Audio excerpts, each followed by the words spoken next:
Hello વિદ્યાર્થી મિત્રો, BSc same 3 physics 302 lecture 8માં આપ સૌને સ્વાગત છે. અને આપણે અત્યારે જે આપણો ટૉપિક ચાલે છે એચ પેરામીટર. તો એચ પેરામીટરમાં આપણે જાણીએ છીએ લગભગ મોટાભાગની ઇલેક્ટ્રોનિક સર્કિટ પ્રણાલીઓમાં ટ્રાન્ઝિસ્ટર એમ્પ્લીફાયર વગર તો બનતી જ નથી. જેવી કે રેડિયો રિસીવરમાં સ્મોલ સિગ્નલ જ્યાં સુધી એમ્પ્લીફાય કરે છે ત્યાં સુધી આખો રૂમ ધ્વનિથી ભરાઈ ન જાય ત્યાં સુધી એ એમ્પ્લીફાય થવું જોઈએ. તેમજ મેડિકલના સાધનોમાં, રિસર્ચના સાધનોમાં, ટ્રાન્સડ્યુસર વગેરેમાં મિલીવોલ્ટથી માઇક્રોવોલ્ટ રેન્જ એટલે કે સ્મોલ સિગ્નલ ઉત્પન્ન કરવા પડે છે. અને આ પ્રકારના સક્ષમ સિગ્નલ ન બને ત્યાં સુધી સિગ્નલને હજારો વખત એમ્પ્લીફાય કરવું પડે છે. એટલે કે આવા જે સિગ્નલ હોય છે એ આપણને જોઈએ પ્રમાણમાં એમ્પ્લીફાય થયેલા હોવા જોઈએ. ના હોય તો હજારો વખત એમ્પ્લીફાય કરવું પડે.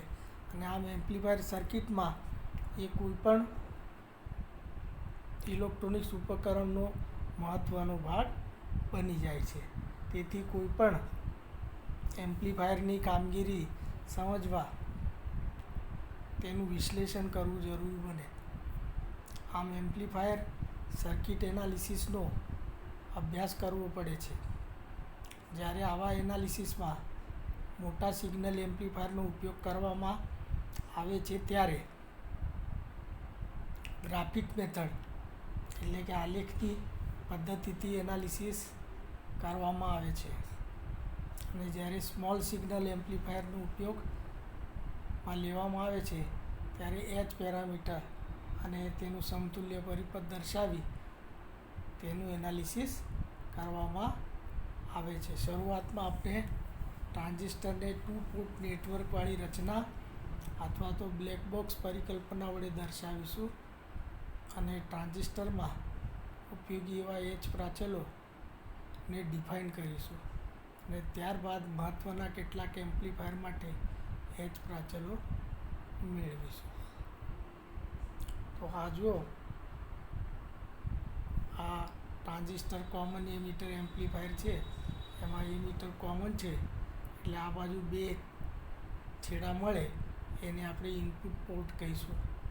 અને આ બાજુ બે છેડા મળે જેમાં એમિટર કોમન છે એટલે એને આઉટપુટ પોર્ટ કહીશું. અને આમ બીજેટી એઝ આ 2 પોર્ટ નેટવર્ક. હવે આનો ઉપયોગ આપણે કેવી રીતે કરીએ તો ઇનપુટ ઇમ્પિડન્સ, પછી output impedance, voltage gain, current gain વગેરે મેળવવામાં આવે છે. હવે જો આ 2 પોર્ટમાં આપણે વચ્ચે બ્લેક બોક્સ લઈ લેવાનું, બ્લેક બોક્સની કલ્પના કરવાની અને ઇનપુટ કરંટ જે I1 અને વોલ્ટેજ V1 એ રીતે આઉટપુટ કરંટ I2 અને V2 ચાર વેરિયેબલ છે. એમાંથી V1 is A function of I1 V2 અને I2 is A function of I1 V2. એટલે એટલા માટે આ હાઇબ્રિડ છે. વોલ્ટેજ લીધો, કરંટ લીધો, પછી આગળ તમે જોશો એચ પેરામીટર ડિફાઇન કરશું તો એમાં વેરાયટી છે, ઇમ્પિડન્સ બી છે, ગેઇન બી છે વગેરે વગેરે. તો આ જુઓ, ઇન મેથેમેટિક્સ ઝેડ કોઈ ફંક્શન હોય f x y then dz equal to del f x dx. આ ડિફરન્શિએશન કરવાનું. In 2 port network V1 is equal to f I1 V2, I2 equal to f I1 V2 from equation 1. પછી આપણે differentiation કરીએ અને del V1 upon del I1 એને H11 લેવાનું, H12 લેવાનું, 1 2 ઓર્ડરમાં લેવાનું, 1 2 1 2 2 1 2 2 વગેરે આ રીતે.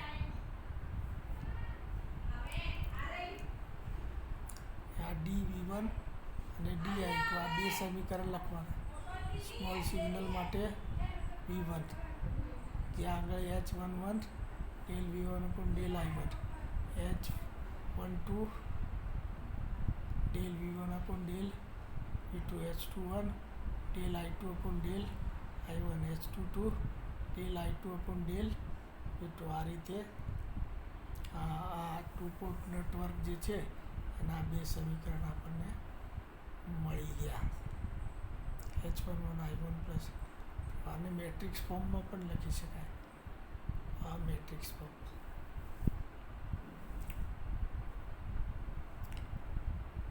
તો આપણને આ ફાયદો થાય એનાલિસિસ કરવામાં મેટ્રિક્સ ફોર્મથી. કોનું રિલેશન કોની સાથે બાંધવું છે તો બંધાઈ જાય. મેટ્રિક્સનું ગણિત તમને ખબર હોય તો આપણે આ કરી શકીએ. હવે માનો કે V2 શોર્ટ સર્કિટ કરી દઈએ. V2 શોર્ટ સર્કિટ કરી દઈએ, રાઈટ.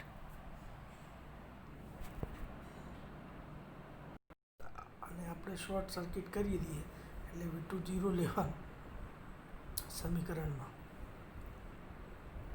આ સમીકરણમાં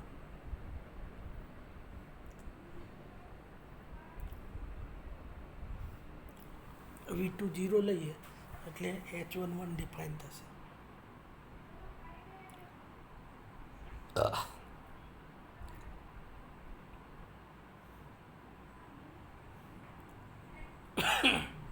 આને આપણે શોર્ટ સર્કિટ ઇનપુટ ઇમ્પિડન્સ કહી શકીએ.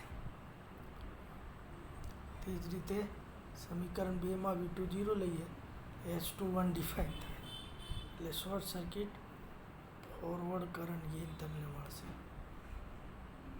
પછી I1 એટલે ઓપન સર્કિટ થાય, ઇનપુટ ઓપન સર્કિટ, તો એમાં I1 0 લેવાનું એટલે H12 ડિફાઇન થશે. Open circuit reverse voltage gain મળશે. અને બીજા સમીકરણમાં I1 0 મૂકશું H22 I2 upon V2 છે એટલે ઓપન સર્કિટ આઉટપુટ ઇમ્પિડન્સ તમને પ્રાપ્ત થશે. તો આ રીતે આ 4 પેરામીટર આપણે ડિફાઇન. આ એડમિટન્સ થયો. તો આનો એકમ તમે જુઓ ઓમ અથવા મો ઇન્વર્સ થશે, રાઈટ. આ 4 પેરામીટર દર્શાવેલા છે. H11 H21 H12 H22 બે ઓપન સર્કિટ, બે શોર્ટ સર્કિટ, રાઈટ. હવે તમે આને આપણે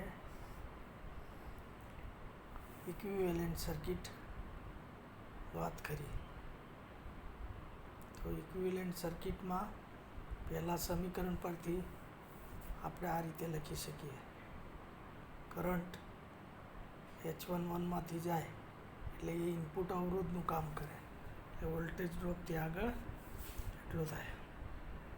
અને પેલો વોલ્ટેજ સોર્સ છે એટલે એ જ રીતે બીજા સમીકરણ પરથી આપણે બીજું લખી શકીએ. તો આ રીતે આ ઇક્વિવેલન્ટ સર્કિટ આપણને પ્રાપ્ત થાય.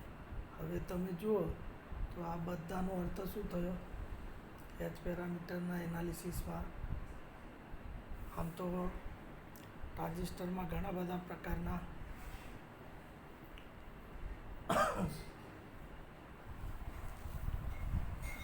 પેરામીટર્સ આવતા હોય છે. પ્રકારના આ રીતના પેરામીટર હોય છે. એમાં H પેરામીટરને હાઇબ્રિડ કહીએ કારણ કે એમાં H નામ આવે જ છે. H for hybrid. એમાં ઇમ્પિડન્સ બી છે, એડમિટન્સ બી છે, વોલ્ટેજ ગેઇન બી છે, કરંટ ગેઇન બી છે. તો આ રીતે.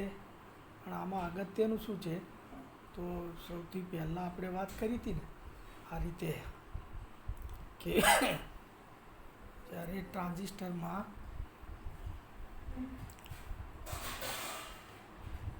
આપણે સ્મોલ સિગ્નલ લાર્જ સિગ્નલ હોય ને તો H અથવા Z પેરામીટર નો ઉપયોગ કરી શકાય. સ્મોલ સિગ્નલ બહુ જરૂરી પડે રિસર્ચમાં, અને એમાં સ્મોલ સિગ્નલ આવશ્યક બને. તો એ સિગ્નલ એમ્પ્લીફાયર જે છે એને અનેક વખત amplifier. The performance of AC circuit is analyzed by graphical and mathematical method. Graphical method is used for locating the operating point of amplifier or for analyzing the performance of an amplifier when large signal voltage are applied. The standard method for analyzing the performance of a small signal amplifier is to represent the circuit by its equivalent circuit. In the past, a number of equivalent circuit for the transistor were used. The hybrid equivalent, that is H parameter equivalent circuit, is now widely used for analyzing low frequency device because the H parameter of a transistor are easily measured, and the Y parameter equivalent circuit is used for describing higher frequency device and FET circuits. તો ફેટમાં પણ જે fats હોય છે ને, field effect transistor, એનાથી જો amplifier બનાવો તમે તો એ વાય પેરામીટરથી થઈ શકે. રાઈટ. તો બ્લેક બોક્સની કલ્પના આપણે કરી પછી, અને બ્લેક બોક્સની કલ્પનાથી એચ સમીકરણ, બે સમીકરણ મેળવ્યા, હાઇબ્રિડ સમીકરણ કહીએ એને. હા, અને એના પરથી આપણે હવે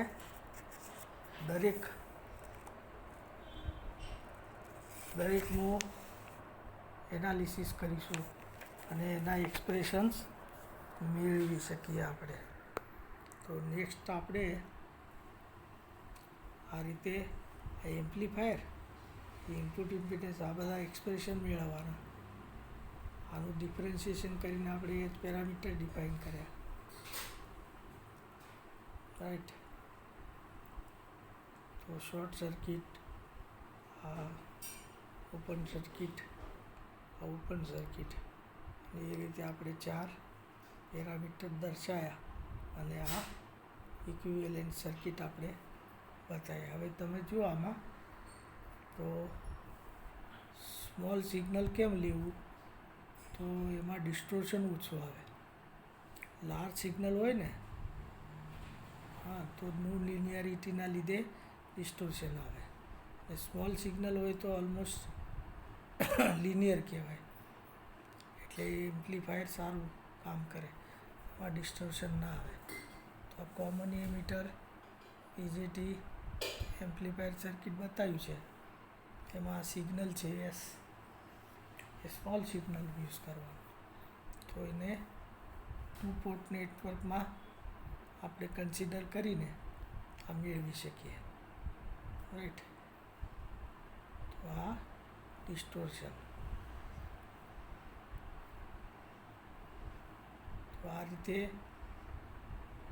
આપણે આ એચ પેરામીટર જે છે અલગ અલગ રીતે ઉપયોગમાં લઈ શકીએ. તો equivalent circuit of H parameter. તો નેક્સ્ટ લેક્ચરમાં આપણે આ દરેકનું ઇક્વિવેલન્ટ, જનરલ ઇક્વિવેલન્ટ સર્કિટ, ત્યારબાદ દરેકની common emitter, common base, common collector, દરેકના ઇક્વિવેલન્ટ સર્કિટ અને દરેકના એચ પેરામીટર એ રીતના ડિફાઇન કરશું. અને ત્યારબાદ દરેક માટે પહેલાં તો જનરલ એક્સપ્રેશન મેળવીશું. Input impedance, current gain, voltage gain, output admittance વગેરે. અને પછી કેલ્ક્યુલેશન પણ આપણે કરી શકીશું. તો નેક્સ્ટ લેક્ચરમાં આપણે આનો ડિટેલ અભ્યાસ કરવાનો રહે છે, રાઈટ. તો તમે આના માટે મેં બુક તો તમને કહેલી છે, કુમાર એન ગુપ્તા એ બુક છે, એ બુકનો ઉપયોગ કરી શકો તમે. Handbook of electronics by Kumar N Gupta. એમાં એ સારી રીતે એનાલિસિસ આપેલું છે. એમાં તો બધા વાય પેરામીટર, ઝેડ પેરામીટર, બધા જ પેરામીટર આપેલા છે. તો અહીંયા ટ્રાન્ઝિસ્ટરની જે લાક્ષણિકતા છે, કોમન એક છેડો હોય એનો આપણે એડવાન્ટેજ લઈને એક બ્લેક બોક્સ બનાવીને, પોર્ટ બનાવ્યા આપણે, ચાર પોલ અથવા તો 2 પોર્ટ, ઇનપુટ અને આઉટપુટ બે છેડા, એ રીતે લઈને આપણે આ ડિફાઇન કરેલું છે, રાઈટ. તો તમને આ બહુ સિમ્પલ છે, સમજી શકો છો. શોર્ટ સર્કિટ, ઓપન સર્કિટ વગેરે તમને સમજાય જ છે, અને એની ડેફિનેશન્સ વગેરે આપી શકાય છે. તો અગત્યનું આ છે, આ મેથેમેટિકલ આપણે યુઝ કર્યો છે ને ટોટલ ડેરિવેશનનો. તો dV1 is equal to del V1 upon del I1 del I1 plus del V1 upon del V2 dV2 dI2 is equal to del I2 upon del I1 del I1 plus del I2 upon del V2 dV2. અને એ પરથી એ સમીકરણ લખ્યા છે four small signal. અને આ રીતે આપણે H parameter define કરેલા છે.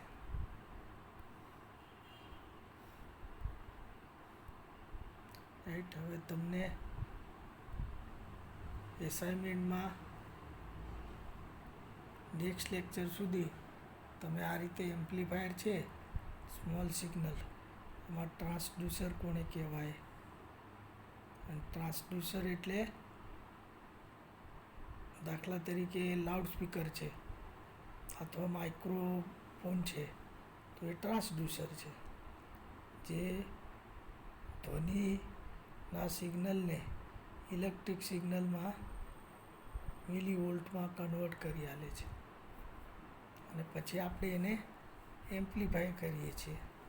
અને એ જો સ્મોલ સિગ્નલ હોય તો 1000 વખત એને એમ્પ્લીફાય કરવું પડે. એટલે એનું એનાલિસિસ, એટલે ઇનપુટ ઇમ્પિડન્સ અને output admittance, current gain, voltage gain, આ બધી આપણને ખબર હોવી જોઈએ. તો નેક્સ્ટ લેક્ચરમાં આપણે દરેકના સમીકરણ મેળવીશું. એક લેક્ચર્સના એક સર્કિટના સમીકરણો મેળવીશું. ઓકે. તો થેન્ક યુ.